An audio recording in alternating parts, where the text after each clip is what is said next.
Halo, perkenalkan nama saya Dr. Ziki Ombana. Saya seorang spesialis saraf. Apa itu spesialis saraf? Spesialis saraf dibedakan dengan saraf, ya. Kalau saraf itu adalah gangguan di sistem saraf pusat, bisa terjadi di otak, subsum tulang belakang sampai ke saraf tepi seperti kesemutan, keram dan lain-lain. Tapi kalau misalnya saraf itu lebih cenderung mungkin masyarakat kita mendefinisikan sebagai gangguan kejiwaan.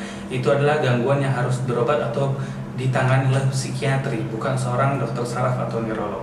Oke, episode pertama kali ini saya akan membahas masalah yang sering kita alami sehingga kita datang ke dokter spesialis saraf. Apa itu?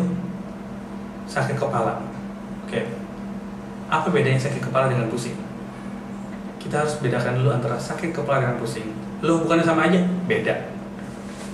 Perjanjiannya adalah satu, yang namanya pusing itu hanya keluhan berputar atau goyang, ya, keluhan tidak stabil. Yang namanya sakit kepala bisa denyut, terikat, senat-senut, cekak-cekot, atau rasa seperti berat di atas kepala.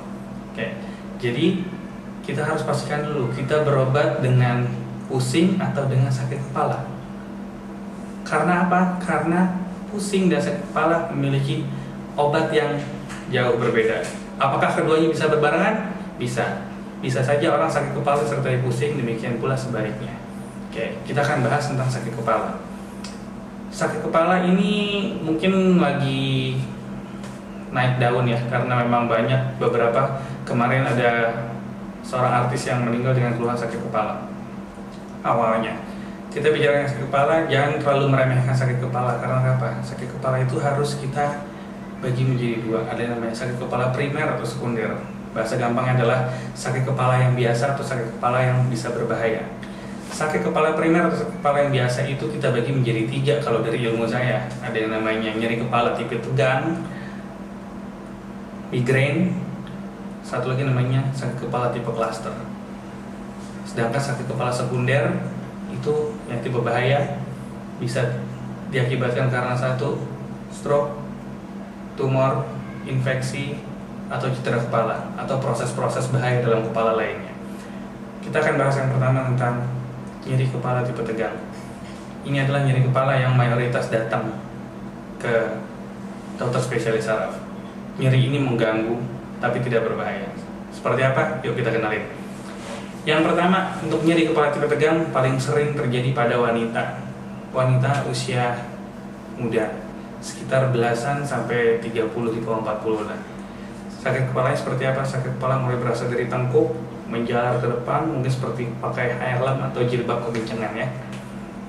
Keluhan ini biasanya dirasakan pada orang-orang yang bekerja statis, artinya banyak duduk depan komputer, menulis ya.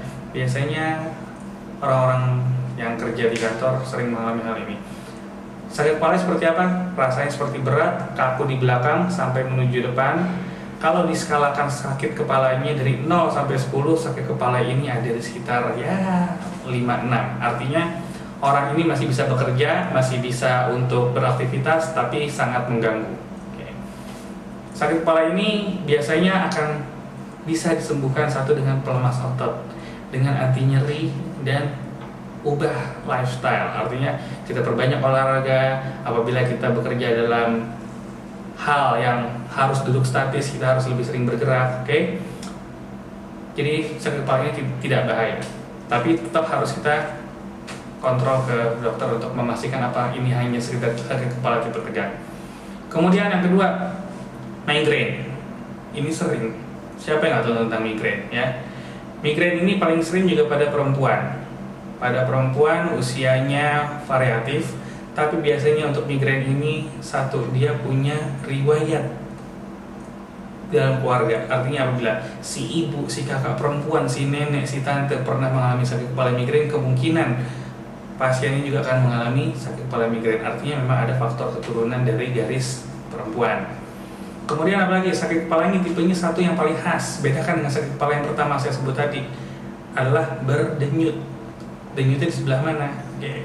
Yang klasik migrain memang yang seperti kita tahu adalah nyeri kepalanya sebelah, nyut-nyutan.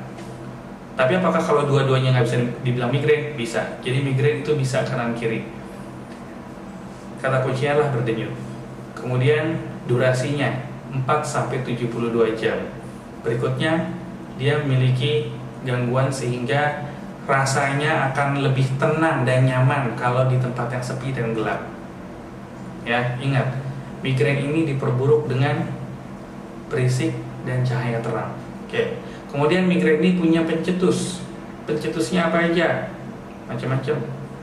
Bisa coklat, keju, MSG, atau macam-macam, tergantung, setiap orang sangat individual. Migrain ini tidak berbahaya. Dengan konsultasi ke dokter spesialis saraf, maka migrain bisa ditegakkan, diagnosis migrain, kemudian dapat terapi yang tepat.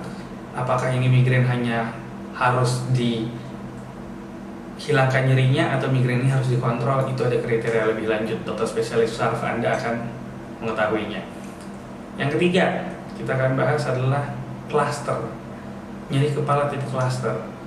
Kalau yang pertama dan kedua tadi paling sering pada perempuan, cluster ini paling sering pada laki-laki. Kenapa disebut cluster? Ya, betul. Memang seperti real estate, dia ada cluster. Artinya apa? Sakit kepala ini sakit kepala yang hebat, sakit kepala yang membuat orang tersebut sampai mengeluarkan air mata dan matanya menjadi merah. Itu yang khas. Mata menjadi merah, lalu keluar air mata, dan biasanya pada laki-laki. Disebut cluster karena apabila, sebagai contoh, dalam 1 tahun dari Januari sampai Desember tahun ini, dia sakit kepala sekitar bulan Maret, maka tahun depan sekitar bulan Maret lagi dia akan sakit kepala. Jadi berkelompok, makanya itu disebut cluster. Sakit kepala ini berbahaya? Tidak. Terapi yang paling aman dan paling mudah adalah kita berikan oksigen murni. Tapi tetap karena ini mengganggu, kunjungi dokter spesialis saraf Anda untuk dapat memastikan ini hanya sebagai cluster. Oke? Itu dari 3 penyakit sakit kepala yang tidak bahaya atau primer. Sekarang kita masuk ke yang sekunder. Yang sekunder bisa macam-macam. Bisa tadi saya sebutkan, bisa jadi stroke, bisa terjadi pada infeksi, misalnya meningitis, bisa juga pada tumor otak, ya, dan bisa juga karena pasca benturan atau trauma kepala perdarahan misalnya.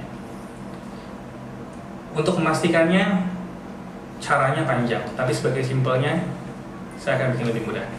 Yang dikatakan sakit kepala sekunder atau sakit kepala tipe bahaya adalah sakit kepala yang satu, kronik progresif. Apa itu kronik progresif? Kronik progresif artinya sudah lama dan semakin lama semakin berat dan semakin sering. Yang dulunya minum obat sakit kepala, obat warung, masih mempan 1 butir, kemudian 2 butir nggak mempan, tambah 3 butir nggak mempan, dan akhirnya tidak mempan lagi, harus tambah terus dosisnya. Kemudian apalagi? Yang berikutnya adalah pasien dengan sakit kepala yang tipe sekunder ini biasanya mengalami sakit kepala yang sangat hebat ketika menjelang pagi. Nah, menjelang pagi di situ adalah di saat posisi tekanan dalam kepala menjadi paling tinggi. Jadi ketika kita tidur menjelang pagi sekitar subuh, kita terbangun karena sakit kepala. Ingat, terbangun karena sakit kepala, bukan sakit kepala sehingga nggak bisa tidur, ya. Terbangun karena sakit kepala. Lalu apalagi? Pasien dengan sakit kepala ini bisa terjadi muntah. Istilah di kami adalah muntah proyektil. Apa itu? Adalah muntah yang biasanya tidak didahului mual. Bedakan dengan gangguan mah atau lambung, ya. Lalu sakit kepala ini juga biasanya diikuti oleh gangguan neurologis atau gangguan yang lainnya. Misalnya ada kesemutan di sisi badan, ada kelemahan, mungkin ada kejang, ya, atau ada gangguan penglihatan. Misalnya pandangan menjadi double, ada gangguan menelan, tersedak, dan lain-lain. Jadi sakit kepala yang bukan hanya sakit tapi ada embel-embelnya. Oke, apabila kita mengalami sakit kepala, maka kita harus berpikir apakah itu sakit kepala primer yang normal atau yang sekunder atau yang tipe bahaya. Untuk memastikannya, silahkan kunjungi dokter spesialis saraf Anda. Oke, semoga bermanfaat. Sampai jumpa berikutnya.